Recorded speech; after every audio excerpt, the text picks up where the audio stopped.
Pernahkah Anda merasa sakit kepala hebat, tapi begitu sampai di depan pintu praktek dokter, bahkan belum sempat dipanggil masuk, sakitnya tiba-tiba hilang? Atau mungkin Anda baru saja minum vitamin, baru ditelan gitu ya, yang harganya mahal, dan tiba-tiba merasa punya energi seperti anak umur 20-an. Seger gitu.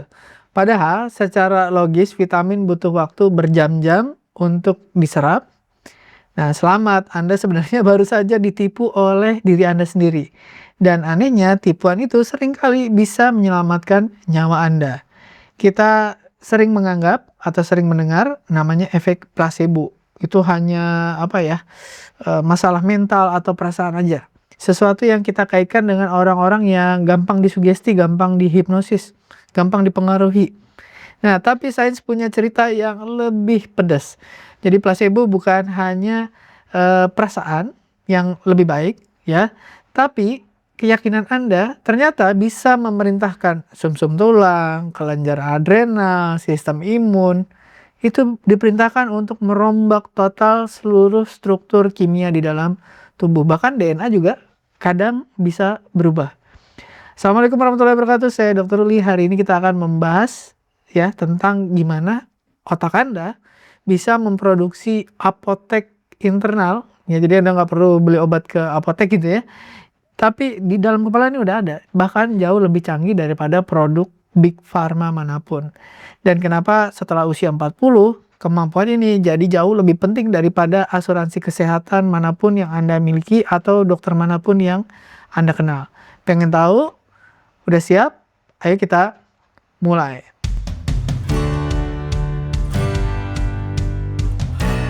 Nah, bayangin otak Anda itu seperti manajer di sebuah pabrik kimia yang besar gitu. Jadi tugasnya bukan untuk bereaksi terhadap apa yang terjadi sekarang, tapi memprediksi apa yang akan terjadi nanti. Yang disebut antisipasi ya. Misalkan di market lagi butuh obat apa, nanti saya produksi ya, nanti saya bikin sesuatu ya. Nah, ketika Anda yakin misalkan sebuah pengobatan akan berhasil, otak Anda tidak menunggu obat untuk bekerja. Ya jadi, saya tahu nih obatnya pasti mujarab gitu ya, udah gitu mahal lagi harganya, susah didapat. Nah, belum bekerja pun si obatnya, otak kita sudah memproduksi yang namanya endorfin. Endorfin itu fungsinya meredakan nyeri yang secara alami ya. Kekuatannya berkali-kali lipat dari morfin gitu.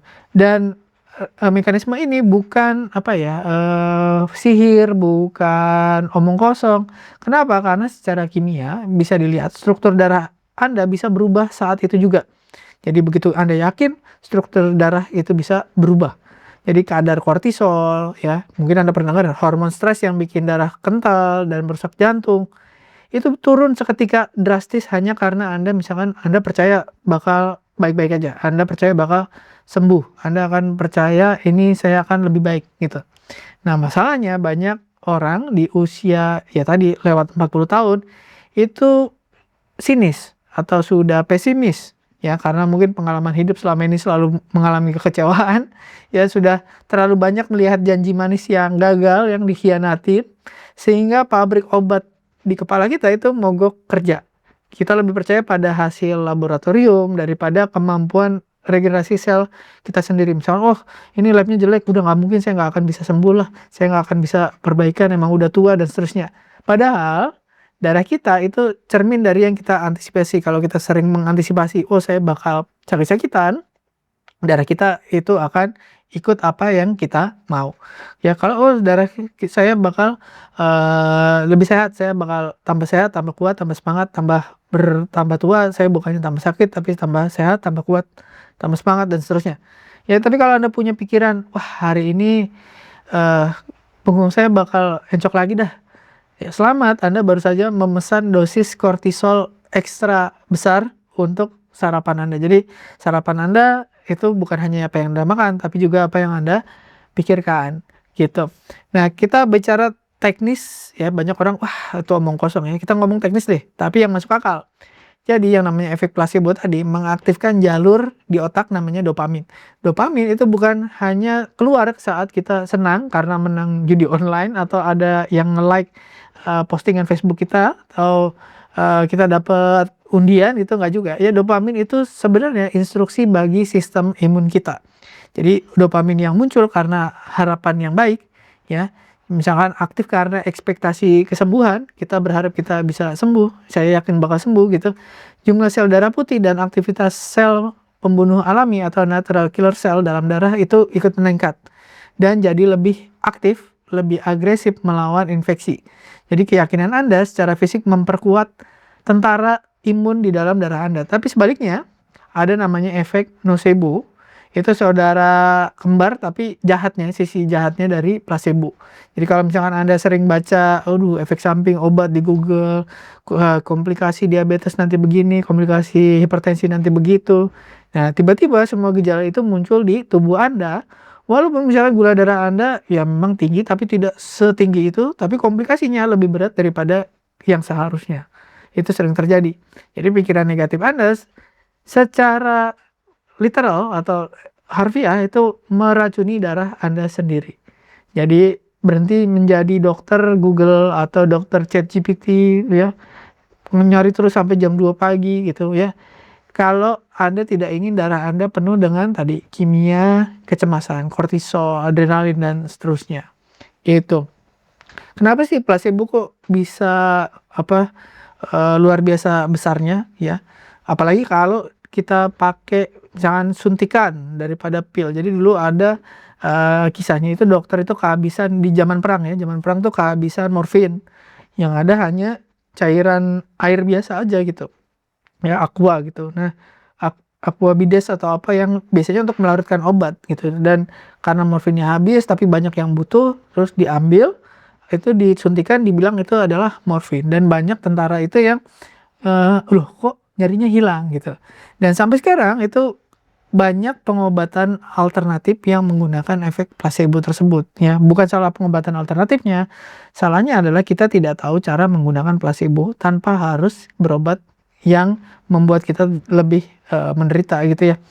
Nah, apalagi kalau tadi suntikan pasti lebih efektif dari pil atau operasi palsu ya. Misalkan Anda di obok-obok gitu terus bilangnya dioperasi, terus penyakitnya dipindahin ke kambing gitu. Itu bisa sembuh, nyeri lutut udah bertahun-tahun katanya seolah-olah dioperasi gitu ya. Operasi gaib katanya.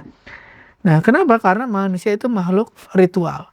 Di usia kita ya, mungkin Anda yang udah masuk usia 40 lebih, itu merindukan koneksi yang bermakna. Jadi saat seorang dokter mendengarkan keluhan kita dengan empati ya, otak kita menangkap sinyal, oh lingkungannya aman, saatnya pemulihan. Dokternya mendengarkan, terus saya tidak terancam, waktunya saya untuk pulih gitu. Nah, itu yang sering terjadi pada misalkan pengobatan alternatif atau pengobatan yang bohong, yang palsu itu. Kenapa? Karena lebih empati daripada dokter yang medis gitu. Nah, sinyal yang tadi kita merasa aman menurunkan tekanan darah secara instan dan mengubah tingkat keasaman pH darah. Itu udah ada buktinya. Nah, kenapa obat yang mahal atau prosedur yang rumit seringkali terasa lebih ampuh? Bukan karena zat kimianya, tapi karena pengorbanan yang kita lakukan meyakinkan otak bahwa ini pasti berhasil. Otak kita tuh sangat suka dengan drama, sangat suka dengan pengorbanan gitu. Ya semakin besar keyakinan yang Anda tanamkan ke dalam diri, semakin keras apotek internal kita bekerja untuk merombak kimia darah tadi. Jadi semakin besar kemungkinan kita untuk sembuh. Nah, tapi ya, apakah kita harus berhenti minum obat dan mulai meditasi aja gitu? Ya tentu saja enggak, ya itu kesimpulan yang stupid ya, kesimpulan yang bodoh lah, konyol gitu. Nah, tujuannya itu adalah sinergi ya. Kita menyelesaikan masalah yang di luar, yang di tubuh ya itu dengan obat, dengan terapi. Tapi jangan biarkan obat atau terapi itu bekerja sendirian. Aktifkan juga yang dari dalam atau asistennya yaitu pikiran Anda. Ya, mulailah hidup dengan berpikir sederhana. Kurangi kebisingan informasi yang membuat Anda cemas ya, berita-berita yang bikin Anda ya capek ya, gak ada harapan ya, perang mulu ya, terus korupsi mulu gitu ya. Nah, ingat setiap berita buruk yang Anda baca, kalau Anda nggak emosi itu aman. Tapi kalau Anda baca terus Anda jadi marah, kesel, penuh emosi, itu kimia jahat di tubuh Anda itu meningkat ya. Jadi pilihlah percaya untuk pada proses restorasi tubuh. Jadi fungsi tubuh Anda dibenerin dulu, ya jangan baca ini dulu, biarin sembuh dulu, ya bagus dulu. Setelah masuk usia 40-an, tubuh kita memang untuk pulih itu tidak secepat misalkan usia belasan atau usia 20-an, tapi bedanya adalah jauh lebih bijaksana. Kita jauh lebih bisa melihat mana yang prioritas. Tahu cara menyembuhkan luka tubuh kita, tahu cara melawan virus. Nah, tapi jangan diganggu dengan tadi keraguan, kecemasan, marah-marah ya, kayaknya nggak akan berhasil. Nah, itu namanya tadi nocebo. Jadi placebonya ditingkatkan, nocebonya diturunkan, biarkan tubuh bisa sembuh dengan sendirinya. Ditambah lagi tadi dengan obat dan terapi dari dokter. Nah, pada akhirnya sebenarnya kesehatan itu ujung. Itu ujung antara pikiran sama sel-sel kita itu diskusi ya, diskusi, dialog ya. Terus mungkin ada makan, ada suplemen, ada obat, ada terapi. Itu kombinasi dari semua itu akhirnya Anda bisa sehat lagi. Nah, tapi kalau Anda terus-menerus tadi mengganggu tubuh kita, misalkan selalu dikasih kalimat yang jelek, wah udah tua lah, emang udah rusak, emang udah nggak relevan. Lama-lama kita akan percaya dan kimia darah kita akan menyesuaikan dengan apa yang kita yakinin itu atau dengan narasi-narasi tadi. Tapi kalau Anda kasih ruang untuk damai, dikasih nutrisi yang jujur, nutrisi yang sehat, terus kita yakin bahwa ya tubuh kita layak untuk sehat, masa terbaik dalam hidup kita belum lewat, darah kita akan menceritakan cerita yang berbeda. Narasinya beda, kimia di tubuh kita beda. Cerita yang kita yakini berbeda, kimia di tubuh kita juga berubah jadi lebih baik. Jadi coba deh pikirkan, berapa banyak rasa sakit Anda hari ini yang sebenarnya merupakan hasil pesanan dari pikiran Anda sendiri, bukan karena gula darahnya setinggi itu. Mungkin gula darah Anda tidak baik-baik aja, ya bukan yang normal juga, atau tensi Anda itu tidak senormal orang lain mungkin.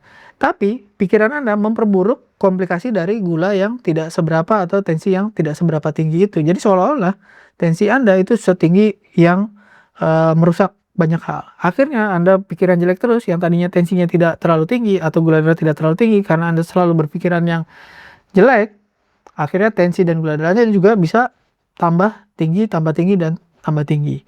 Kalau Anda pengen mengubah hasil, Anda mengubah apa yang Anda pesan. Gitu, apa yang Anda inginkan. Jadi, jika video ini membuat Anda berpikir ulang tentang gimana sih cara memandang kesehatan, nggak cuma masalah makan, suplemen, olahraga, apalagi berobat ke dokter, ya masih banyak yang harus kita explore dan kita harus jujur pada diri sendiri. Sebenarnya pikiran kita juga mempengaruhi kesehatan fisik dan mental kita. Dan jangan lupa bagikan kalau Anda merasa ini bermanfaat ke teman yang mungkin butuh dosis placebo hari ini, ya. Kita semua butuh pengingat bahwa keajaiban medis yang sesungguhnya seringkali tidak datang dalam ya botol, dalam saset gitu ya, tapi dalam sini dan di sini gitu.